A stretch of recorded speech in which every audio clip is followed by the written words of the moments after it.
بدوري لزميلي الدكتور خالد شخير. الدكتور حامد مطر أخي الدكتور خالد شخير. شكرا للأخ الرئيس، والشكر موصول كذلك لزميلي النائب الفاضل الدكتور حامد المطر.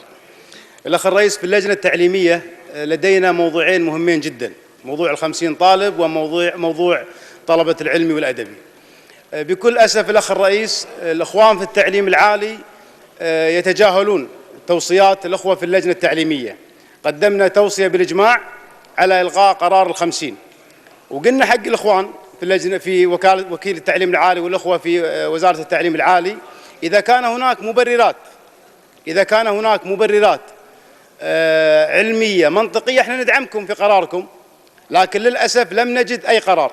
بعد شهرين من المماطلة ووزير التربية يعلم بذلك، جاءونا في اللجنة التعليمية أمس وقالوا احنا رفعنا سقف ال50 طالب عن الجامعات الحكومية وأبقينا ال50 طالب على موضوع الجامعات الخاصة، وهذه مماطلة. يعني الإخوان في التعليم العالي يعني اللي فهمناه منهم، هم ما قاعد يدعمون دعم أبنائنا الطلبة، هم قاعد يضعون عراقيل، ولم نجد أي مبرر أكاديمي أو منطقي. قلنا لهم إذا أنتم تجدون أن هناك جامعات عندها مشكلة، وقف هذه الجامعات، لا تعمم القرار على كل دول العالم.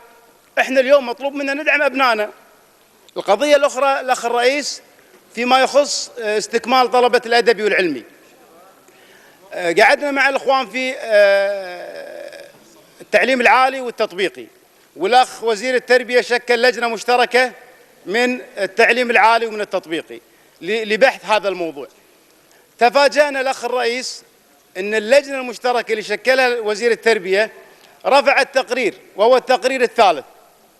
هذا التقرير يوصي بإلغاء هذا القرار، بمعنى أنه يسمح لطلبة العلمي والأدبي باستكمال دراستهم.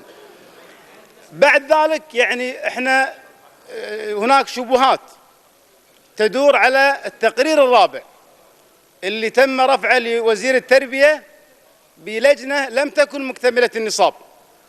فلذلك الأخ الرئيس، نحن نعتقد في اللجنة التعليمية أن هناك تلاعب من قبل الأخوة في التعليم العالي، لذلك نطالب بتشكيل لجنة تحقيق.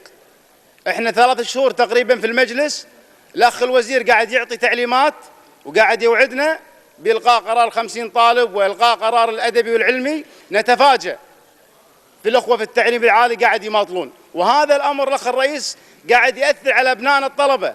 اليوم أبنائنا الطلبة قاعد يدرسون في كل جامعات دول العالم على الويتنج. يعني عندنا حالة عرضناها على الوزير وعلى وكيل التعليم العالي، الطالب حسين السيري، هذا الطالب معدله 83، الأول على الدفعة وكرمه سمو الأمير، ولهذه اللحظة معطل قبوله على موضوع ال50 طالب. فالأخ الرئيس، أنا طالب مجلس الموقر أن يفوض اللجنة التعليمية بتشكيل تحقيق فيما قاعد يدور في لجنة التعليم العالي. شكرا الأخ الرئيس.